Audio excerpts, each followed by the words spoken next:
Today we're in Manitou Springs for Race Week, Pikes Peak International Hill Climb, the mountain right behind me here.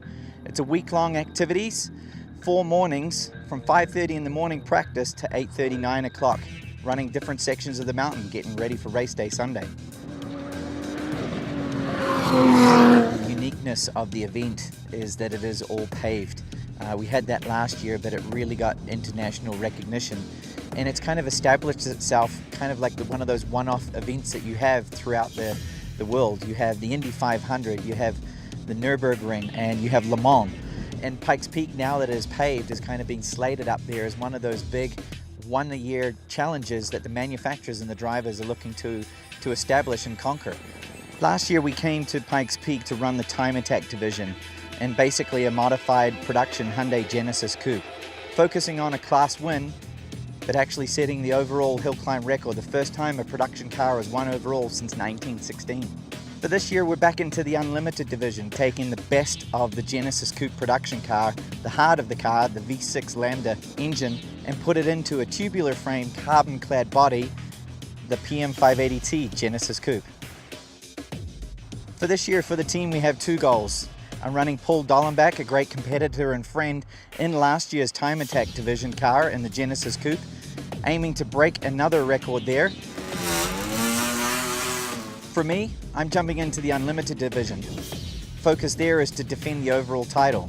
We built a car that's meeting and beating our expectations all week long, setting times each section around 6 seconds faster than the fastest car Unlimited last year.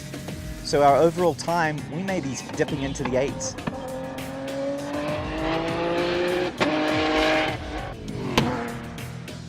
We qualified 3rd.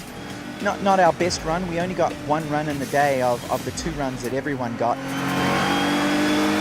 We were actually here a couple of weeks ago testing on the mountain, getting gearing and turbocharger settings right, and we actually nicked the engine and it was actually down on power for practice and for qualifying. We saw some fluctuations in water temperatures, which mean that we're about to lose the head gasket. So rather than maybe cause a bigger failure, I opted not to do the second run of qualifying, which would have been 3 or 4 seconds quicker and been right there with Romain. So qualifying number 3, taking the opportunity to change the engine, run it later in the week, and get ready for race day. You know, race day is probably one of the most stressful days that I go throughout the course of the year. The opportunity to run the mountain one time, not give up a 1/10 of a second under braking, under acceleration, and carry as much corner speed as you can. That focus prior to the race is so extreme.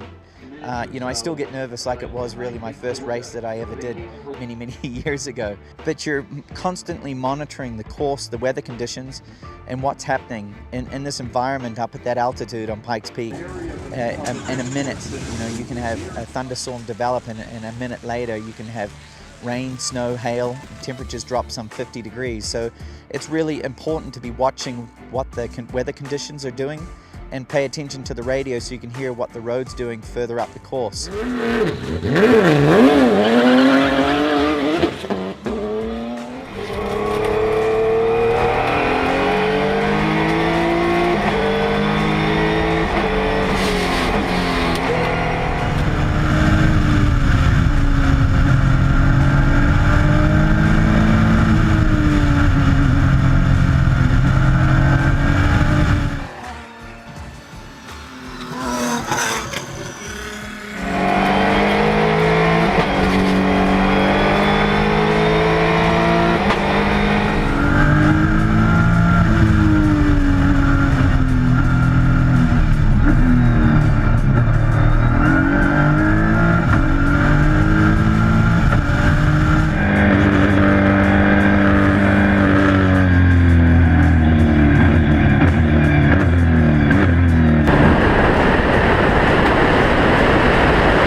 Race day was incredible. The media attention and the fan attention to the race this year has just surpassed any year that I've been up here, and I've been here for 19 years. Well, the race of the day was really between Romain Dumas and myself.